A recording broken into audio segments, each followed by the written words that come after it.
Praise the lord. దేవుని పరిశుద్ధ నామమునకు మహిమ కలుగును గాక. ఆన్లైన్ ద్వారా ఈ యొక్క వేకప్ వార్డ్ను వీక్షించుచున్న ప్రభునందు ప్రియులైన మీ అందరికీ ప్రభు అయిన యేసుక్రీస్తు నామంలో నా హృదయపూర్వక వందనాలు తెలియజేస్తూ ఉన్నాను. దేవుడు మనల్ని ప్రేమించి ఈ దినం కొరకు దేవుడు మనకు అనుగ్రహించినటువంటి వేకప్ వార్డ్ని ఒకసారి ధ్యానం చేసుకొని ఆ యొక్క లేఖన భాగమును దేవుడు తన ఆత్మ ద్వారా మనందరికీ అర్థమగు రీతిగా బోధించినట్లుగా వివరించి తెలియచేయనట్లుగా ప్రార్థనాపూర్వకంగా ఆ యొక్క లేఖన భాగాన్ని ధ్యానించడానికి ముందుకు వెళదాం. ఈరోజు దేవుడు మనకి ఇచ్చినటువంటి క్యాలెండర్ వాక్యము వేకప్ వార్డ్. లూకా రాసిన సువార్త 12వ అధ్యాయము 12వ వచనం. లూకా రాసిన సువార్త 12వ అధ్యాయము 12వ వచనం. మీరేమి చెప్పవలసినదియు పరిశుద్ధాత్మ ఆ గడియలోనే మీకు నేర్పించుననెను. దేవుడి యొక్క లేఖన భాగాన్ని మన యొక్క వినికిడిలో తన ఆత్మ ద్వారా బోధించినట్లుగా ప్రార్థించుకుందాం. ప్రేమ నమ్మకం కలిగిన మా ప్రియమైన పరలోకపు తండ్రి, పరిశుద్ధుడు అయిన దేవ, మహోన్నతుడా, నీకు వందనాలు, స్తోత్రాలు. మమ్మల్ని ప్రేమించి మా యొక్క ఆయుష్ను పొడిగించి ప్రభువా ఈ రీతిగా నీ మాట వినగలగటానికి మీరు ఇచ్చిన కృపను బట్టి నీకు వందనాలు. ఈ దినము మీరు సిద్ధపరిచినటువంటి ఈ యొక్క లేఖన భాగాన్ని బట్టి నీకు వందనాలు, స్తోత్రాలు చెల్లిస్తూ ఉన్నాం. ఈ యొక్క లేఖన భాగము ద్వారా మాతో మాట్లాడండి.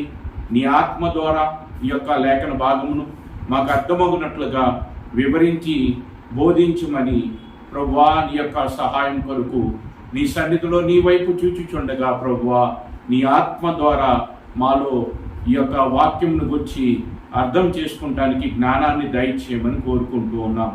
ప్రభువా నిష్ప్రయోజనమైన వాడను, ఏ యోగ్యత లేనటువంటి వాడను ప్రభువా నీ కృపలో ఒక్కసారి జ్ఞాపకం చేసుకుని ఈ లేఖనమును నాకు బోధించి మా అందరితో కూడా మీరు మాట్లాడమని ఘనత, మహిమ, ప్రభావాలు మీకే ఆరోపిస్తూ నీ కుమారుడు మా రక్షకుడునైన యేసుక్రీస్తు వారి శ్రేష్టమైనటువంటి నామంలో ఈ ప్రార్థన మీకు సమర్పిస్తున్నాము తండ్రి, ఆమేన్. రాసిన సువార్త 12వ అధ్యాయము 12వ వచనంలో ప్రభువైన యేసుక్రీస్తు చెప్పినటువంటి మాట, మీరేమి చెప్పవలసినదియు పరిశుద్ధాత్మ ఆ గడియలోనే మీకు నేర్పుననెను. మన యొక్క జీవితాల్లో పరిశుద్ధాత్ముడు ఏ రీతిగా మనకు సహాయకుడై ఉన్నాడు, ఏ రీతిగా మనకు నేర్పించువాడై ఉన్నాడు. మన ఆత్మ సంబంధమైన జీవితంలో పరిశుద్ధాత్ముడు ఏ రీతిగా మనం నడిపిస్తూ ఉన్నాడు, పరిశుద్ధాత్మని యొక్క పాత్ర ఏమై ఉన్నది అనేటువంటి విషయాన్ని దేవుడు మనకి యొక్క లేఖన భాగం ద్వారా తెలియచేయడానికి ఇష్టపడుతూ ఉన్నాడు. ఆ గడియలోనే పరిశుద్ధాత్ముడు మీకు నేర్పించును అంటే హోలీ స్పిరిట్, పరిశుద్ధాత్ముడు ఏమై ఉన్నాడు అంటే మనకు నేర్పించువాడై ఉన్నాడు. మన ఆత్మీయ జీవితంలో మనకు అనేక విషయాలు నేర్పించేటువంటి వాడుగా ఉన్నాడు. ఏ ఏ విషయాలను పరిశుద్ధాత్ముడు మనకు నేర్పించువాడై ఉన్నాడు అనేటువంటి విషయాలను, కొన్ని విషయాలను మరి క్లుప్తంగా దేవుని యొక్క పరిశుద్ధ గ్రంథంలో నుండి తెలుసుకుంటానికి మనందరము కూడా ప్రయత్నం చేద్దాం. మొట్టమొదటిగా ప్రభువైనటువంటి యేసుక్రీస్తు 2000 సంవత్సరాల క్రితం శరీరధారిగా ఈ లోకంలోనికి వచ్చి 30 సంవత్సరములు ఆయన మరి ఎక్కడ జీవించారో, ఎలా జీవించారో ఆ విషయాలు ఏమి మనకి వివరముగా మనకి తెలియచేయబడలేదు. కానీ 30 సంవత్సరాల వయసులో ఆయన సువార్త సేవను ఆరంభించడం జరిగింది. ఆ సువార్త సేవ ద్వారా దేవుని రాజ్యమును గురించినటువంటి అనేక విషయాలు ఆనాడు ఉన్నటువంటి సమాజానికి ఆయన తెలియచేయటం జరిగింది. ఆ రీతిగా అనేక విషయాలను తెలియచేసిన తర్వాత మరి 3.5 సంవత్సరాలు గడిచిన తర్వాత ఆయన మరి సర్వ మానవాళి కోసం తన ప్రాణాన్ని కల్వరి శిలువలో బలిగా అర్పించడం జరిగింది. ఆయన తన ప్రాణాన్ని త్యాగం చేయటం జరిగింది. ఆ రీతిగా ఆయన తన యొక్క రక్తాన్ని చిందించి తన ప్రాణాన్ని మన కొరకు త్యాగం చేయటం ద్వారా మనందరము కూడా రక్షింపబడ్డాం. అంటే ప్రభువైనటువంటి యేసుక్రీస్తు 2000 సంవత్సరాల క్రితం ఈ శరీరధారికి ఈ లోకంలోనికి వచ్చి ఆయన చేసినటువంటి కార్యం ఏమిటి అంటే మన పాపముల నుండి మనకు విడుదల, మన పాపముల నుండి మనకు విమోచనను ఆయన దయచేసి ఉన్నాడు. అయితే మరి పాపముల నుంచి విడుదల పొందిన తర్వాత మనం ఏం చేయాలి, ఎలాగుండాలి అని ప్రభు తెలియచేశాడు అంటే, మరి ఒక సందర్భాన్ని ఒకసారి జ్ఞాపకం చేసుకున్నట్లయితే మరి ప్రభు ఏం తెలియచేశాడు అనేటువంటి విషయాన్ని మనం అర్థం చేసుకోవడానికి అవకాశం దొరుకుతుంది. మరి ప్రభు అయినటువంటి యేసుక్రీస్తు శరీరధారిగా సువార్త ప్రకటిస్తూ ఉన్నప్పుడు ఈ లోకంలో మరి అనేక కార్యాలు ఆయన చేయటం జరిగింది. ఒకానొక సందర్భంలో మరి ఒక పాపాత్మురాలు, వ్యభిచారమందు పట్టబడినటువంటి ఒక స్త్రీని ప్రభు యొద్దకు తీసుకురావటం జరిగింది. ఆ స్త్రీని ప్రభు యొద్దకు తీసుకొని వచ్చి ఆమెను నిలవబెట్టి అక్కడ ఉన్నటువంటి ధర్మశాస్త్రోపదేశకులు, ప్రధాన యాజకులైనటువంటి వారు ఈ స్త్రీ పాపము చేయుచుండగా, వ్యభిచారము చేయుచుండగా పట్టబడింది కనుక మోషే ధర్మశాస్త్రము ప్రకారము ఈ స్త్రీని రాళ్లతో కొట్టి చంపాలి, అయితే నీవేం చెప్తావో అని ప్రభువైన యేసుక్రీస్తును శోధించాలని అక్కడ ధర్మశాస్త్రోపదేశకులు, ప్రధాన యాజకులైనటువంటి వారు ఆ స్త్రీని ముందు పెట్టి ప్రభువైన యేసుక్రీస్తును శోధించాలని ప్రయత్నం చేశారు. అయితే ఆ సందర్భంలో ప్రభువైనటువంటి యేసుక్రీస్తు చెప్పినటువంటి మాట, మీలో పాపము లేనటువంటి వారెవరో వారు మొట్టమొదటిగా రాయి వేయవచ్చునని చెప్పగానే ఆ మాటను బట్టి చిన్నవారు మొదలుకొని పెద్దవారు వరకు కూడా వారి హృదయంలో పొడవబడినటువంటి వారందరూ కూడా అక్కడ రాళ్లను విడిచి వెళ్ళిపోవటం జరిగింది. అప్పుడు ఒక స్త్రీనే మిగిలింది, ప్రభు మాత్రమే ఉన్నాడు.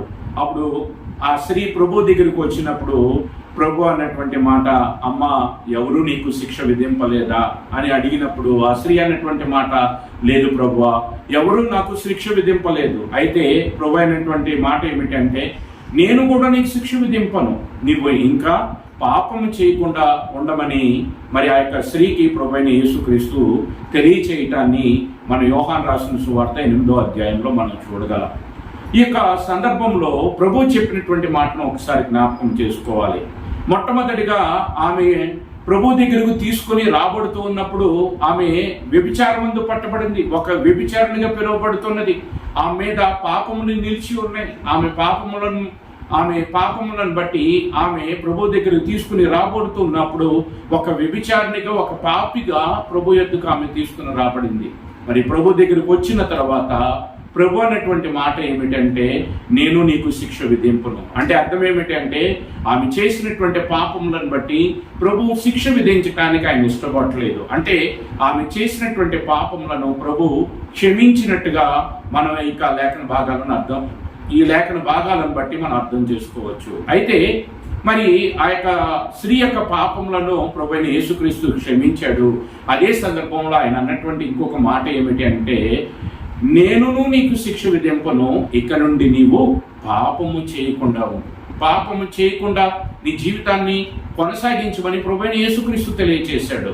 అయితే ఇక్కడ ప్రశ్న ఏమిటి అంటే, ప్రభువైన యేసుక్రీస్తు దగ్గరకు తీసుకొని రాబడుతూ ఉన్నప్పుడు ఆమె ఒక పాపిగా, వ్యభిచారిణిగా ప్రభువైన యేసుక్రీస్తు దగ్గరకు తీసుకుని రాబడింది కదా. మరి ప్రభువైన యేసుక్రీస్తు వద్ద నుండి ఆమె వెళ్ళేటప్పుడు ఆమె పాపములకు క్షమాపణ పొంది ప్రభువు చేత మరి నీతిమంతురాలుగా ఆమె తీర్చబడి వెళుతూ ఉన్నది కదా. మరి ఆమె వెళ్ళిపోయిన తర్వాత ఆ తర్వాత జీవితం అంటే ప్రభు చేత క్షమింపబడిన తర్వాత ఆమె జీవితంలో మరలా పాపము చేయకుండా ఉండటము సాధ్యమేనా? ఎలా ఉండగలుగుతుంది? పాపమునకు అలవాటు పడినటువంటి ఆమె మరలా పాపము చేయకుండా ఎలా ఉండగలుగుతుంది? హృదయం అనేటువంటిది మార్పు చెందకుండా, ఆమె యొక్క జీవితంలో హృదయ మార్పిడి జరగకుండా, నూతన సృష్టిగా ఆమె మార్చబడకుండా ఆమె స్వభావం ఎలా మార్చబడుతుంది?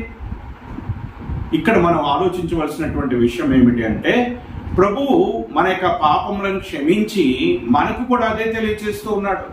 మనము కూడా పాపము చేయవద్దని, ఇక నుంచి పాపము చేయవద్దని మన పాపములను బట్టి ఆయన మనం శిక్షింపగా మన పాపములను క్షమించి మనము ఇక నుంచి పాపము చేయకుండా బ్రతకమని ఆ యొక్క పాపాత్మురాలైనటువంటి స్త్రీకి తెలియచేసినటువంటి రీతిగా మనకు కూడా అదే రీతిగా ప్రభువు తెలియచేస్తూ ఉన్నాడు. అయితే మరి మనము పాపము చేయకుండా ఎలా బ్రతకగలం? మనకి సాధ్యమేనా? మనకి సాధ్యమేనా మన స్వభావాన్ని మార్చుకొని మన యొక్క హృదయంలో ఉన్నటువంటి పాపపు ఆలోచనలు, పాపపు తలంపులు, పాపపు క్రియలను మనం మార్చుకుని మనము పరిశుద్ధంగా బ్రతకటం అనేటువంటిది మనకు సాధ్యమేనా? ప్రభువు మనల్ని క్షమించాడు. ప్రభు మన పాపాన్ని క్షమించాడు. మన పాపం నిమిత్తం ఆయన రక్తం చిందించాడు. ఆయన చిందించినటువంటి రక్తము ద్వారా మన పాపంలో క్షమాపణ దొరికింది. అయితే మరి భవిష్యత్తులో మరణము వరకు కూడా మనం నమ్మకంగా ఉంటూ ప్రభు చెప్పినటువంటి రీతిగా పాపము చేయకుండా పరిశుద్ధులుగా మనము ఉండటం అనేటువంటిది మనకు సాధ్యమేనా అంటే దేవుని యొక్క వాక్యం సెలవిస్తుంది అది సాధ్యం కాదు. అది సాధ్యం కాదు కనుకనే ప్రభు అయినటువంటి యేసుక్రీస్తు మరణించి సమాధి చేయబడి మరి సమాధిని జయించి తిరిగి 3వ దినమున లేపబడి పరలోకమునకు వెళ్ళి ఆయన పరలోకములో నుండి మనందరి కొరకు ఎవరిని పంపించారు అంటే పరిశుద్ధాత్మ అనేటువంటి వరమును ఆయన పరలోకములో నుండి మనందరికి వరకు ఆయన మరి ఆ యొక్క పరిశుద్ధాత్మను పంపించడం జరిగింది. ఆ పరిశుద్ధాత్ముడు పరలోకంలో నుండి దిగి వచ్చి ఎవరైతే మారు మనసు పాపక్షమాపణ పొందుతారో, ఎవరైతే ప్రభువును బట్టి పరిశుద్ధంగా జీవించాలని ఇష్టపడుతున్నారో, ప్రభువు చెప్పినటువంటి రీతిగా ఇక నుంచి నీవు పాపం చేయవద్దు, ఇక నుంచి నీవు పరిశుద్ధంగా బ్రతకమని చెప్పినటువంటి మాటను బట్టి ఎవరైతే పరిశుద్ధంగా ఉండటానికి, ఎవరైతే నీతిగా ఉండటానికి, నీతిమంతులుగా తమ నీతిని నిలబెట్టుకోవాలని ప్రయత్నం చేస్తూ ఉంటారో వారందరిలోనికి పరిశుద్ధాత్ముడు ప్రవేశించి వారిని పాపము చేయకుండా మరి ఆ యొక్క పాపంలో తిరిగి పడిపోకుండా పాపపు ఆలోచనల నుంచి, పాపపు క్రియల నుంచి, పాపపు తలంపుల నుంచి మనల్ని విడిపించి మనలో నూతన స్వభావాన్ని కలగచేసి, నూతన హృదయాన్ని మనకు కలగచేసి, మన యొక్క క్రియలను మార్చి, మన తలంపులను మార్చి, మన యొక్క నడవడికను మార్చి మనలను పరిశుద్ధ జీవితములో నడిపించటం మరి ఈ యొక్క పరిశుద్ధాత్ముడు మనకు నేర్పించేటువంటి వాడుగా ఉన్నాడు. ప్రభువైన యేసుక్రీస్తు యొక్క రక్తము ద్వారా మన పాపములకు క్షమాపణ, ఇంతవరకు చేసినటువంటి పాపములకు క్షమాపణ వచ్చింది. అయితే భవిష్యత్తులో మనం పాపము చేయకుండా ప్రభు చెప్పినటువంటి మాటను బట్టి పరిశుద్ధంగా జీవించడం మనకి సాధ్యము కాదు కనుక మరి ప్రభు మనకి ఇచ్చినటువంటి ఆ పరిశుద్ధాత్ముడు మనతో ఉండి, మనలో ఉండి మనకు పరిశుద్ధతను గుర్చినటువంటి సంగతులు నేర్పించేవాడై ఉన్నాడు. పాపము నుంచి పారిపోవటాన్ని నేర్పించేవాడుగా ఉన్నాడు. పాపముతో పోరాడటాన్ని నేర్పించేటువంటి వాడై ఉన్నాడు. పాపాన్ని జయించడం ఎట్లాగో మనకు నేర్పించువాడై ఉన్నాడు. పరిశుద్ధాత్ముడు మన యొక్క జీవితంలో నేర్పించువాడై ఉన్నాడు. ప్రభు అయినటువంటి యేసుక్రీస్తు శరీరధారికి ఈ లోకంలో ఉన్నప్పుడు ఆయన ఇచ్చినటువంటి ఆహ్వానం ఏమిటి అంటే ప్రయాసపడి భారం వహించున్న సమస్తమైన వారులారా నా యొద్దకు రండి, నేను మీకు విశ్రాంతి కలగ చేస్తాను. నేను సాత్వికుడును దీన మనసు కలవాడును కనుక నా యొద్దకు వచ్చి నేర్చుకొనుడి అన్నాడు. ఆయన నేర్పించేటువంటి వాడు. 3.5 సంవత్సరాలు శరీరధారిగా ఈ లోకంలో నుండి అనేకమైనటువంటి విషయాలు మరి శిష్యులకు నేర్పించాడు, జన సమూహానికి నేర్పించాడు. ఆ నేర్పించినటువంటి సంగతులు ఇప్పటికీ కూడా మనకి పరిశుద్ధాత్ముడు నేర్పిస్తూ ఉన్నాడు. ఆ యొక్క మాటలన్నీ కూడా పరిశుద్ధ గ్రంథంలో దేవుని వాక్యముగా మనకు అనుగ్రహించబడి ఉన్నది. ఈ వాక్యము ద్వారా పరిశుద్ధాత్ముడు మనకు అనేక విషయాలు నేర్పిస్తూ ఉన్నాడు. మనము ఏ రీతిగా ఆత్మ సంబంధమైన జీవితంలో ముందుకు వెళ్ళాలి, పరిశుద్ధంగా ఎలా బ్రతకాలి, నీతిగా ఎలా బ్రతకాలి, పాపముని ఎలా ఒప్పుకోవాలి, పాపము నుంచి మనం దూరంగా ఎలా పారిపోవాలి, పాపంతో ఎలా పోరాడాలి, పాపము మనలోనికి ప్రవేశించకుండా ఉండాలంటే మనం ఏం చేయాలి అనేటువంటి విషయాలన్నిటినీ కూడా పరిశుద్ధాత్ముడు మనకు నేర్పించువాడై ఉన్నాడు. ఈ దినము మనకు దేవుడు ఇచ్చినటువంటి లేఖన భాగము, వాక్య భాగము ఏమిటి అంటే లూకా రాసిన సువార్త 12వ అధ్యాయం 12వ వచనములో పరిశుద్ధాత్మ ఆ గడియలోనే మీకు నేర్పించిన, ఆ గడియలోనే అనగా ప్రతి గడియలో కూడా పరిశుద్ధాత్ముడు మనకు నేర్పించేవాడై ఉన్నాడు. ప్రతి దినము కూడా నేర్పించేటువంటి వాడుగా ఉన్నాడు. పరిశుద్ధాత్ముడు మన యొక్క జీవితంలో, మన అనుదిన జీవితంలో, మన ఆత్మీయ జీవితంలో ఆయన ప్రధాన భూమికను పోషించువాడై ఉన్నాడు.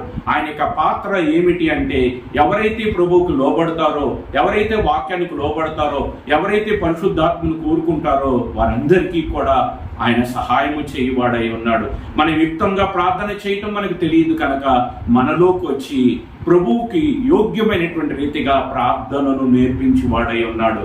అంతేకాదు మనలో ఉన్నటువంటి పాపమును ఒప్పుకొనటం ఎట్లాగో నేర్పించేటువంటి వాడై ఉన్నాడు. ఈ దేవుని వాక్యమును మనకు బోధించి వాడై ఉన్నాడు. ఈ యొక్క దేవుని వాక్యములో ఉన్నటువంటి లోతైనటువంటి మర్మములను మనకు వివరించి తెలియచేసి మనము సర్వసత్యంలోకి నడిపించి మనకు బోధించి వాడై ఉన్నాడు.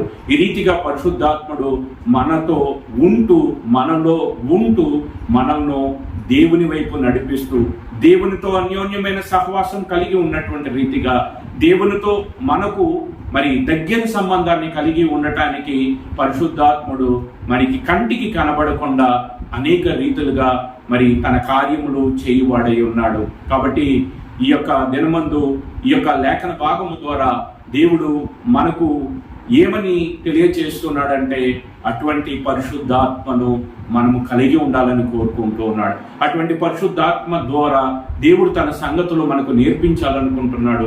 పరిశుద్ధాత్మ ద్వారా మనల్ని బలపరచాలనుకుంటున్నాడు. పరిశుద్ధాత్మ ద్వారా యుక్తముగా ప్రార్థన చేయటం నేర్పించాలనుకుంటున్నాడు. పరిశుద్ధాత్మ ద్వారా పాపాన్ని జయించటం నేర్పించాలనుకుంటున్నాడు.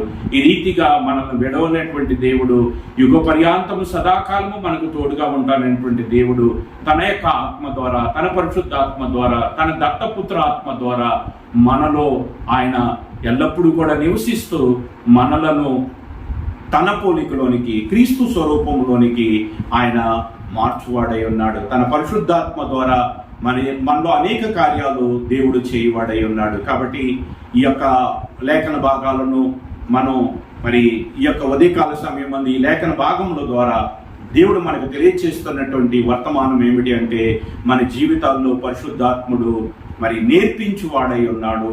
ఆయన యొక్క పాత్ర ఏమిటి అంటే ఆయన మనలను అంతము వరకు కూడా నడిపించేవాడు. ఆయన మన కంటికి కనబడ్డు, కానీ మనలో కనిపించే గొప్ప గొప్ప కార్యాలు ఆయన జరిగించేవాడుగా ఉన్నాడు. మనల్ని పరిశుద్ధపరిచి దేవునితో సమాధానపరిచి దేవునితో అన్యోన్యమైన సహవాసాన్ని కలిగి ఉండునట్లుగా పరిశుద్ధాత్ముడు మన జీవితాల్లో ప్రధాన పాత్ర పోషించువాడై ఉన్నాడు. కనుక మన యొక్క అనుదిన జీవితాల్లో మనము ఏ సందర్భంలోనైనా ప్రార్థించేటప్పుడు కానీ, వాక్యం ధ్యానించేటప్పుడు కానీ, ఏ సందర్భంలోనైనా మనం కోరుకోవలసింది ఏమిటి అంటే దేవా నీ పరిశుద్ధాత్మను మాకు దయచేయండి, ఆ పరిశుద్ధాత్మ ద్వారా మాకు నేర్పించండి. దేవుడు అంటున్నాడు తను అడుగు వారికి పరిశుద్ధాత్మని ఎంతో నిశ్చయముగా ఇస్తానని. ఈ పరిశుద్ధాత్మ ద్వారా మనం నేర్చుకోవాలని దేవుడు ఇష్టపడుతూ ఈ యొక్క లేఖన భాగాలను ఈ యొక్క దినం కొరకు దేవుడు మనకు సిద్ధపరిచాడు. కనుక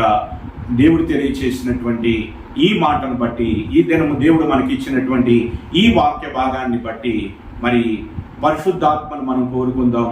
పరిశుద్ధాత్మ ద్వారా నడిపింపబడటానికి పాపం నుంచి పారిపోయి పాపాన్ని జయించి పరిశుద్ధంగా జీవిస్తూ దేవునికి ఇష్టలుగా ఉండటం ఎట్లో పరిశుద్ధాత్మను ద్వారా మనం నేర్చుకుందాం.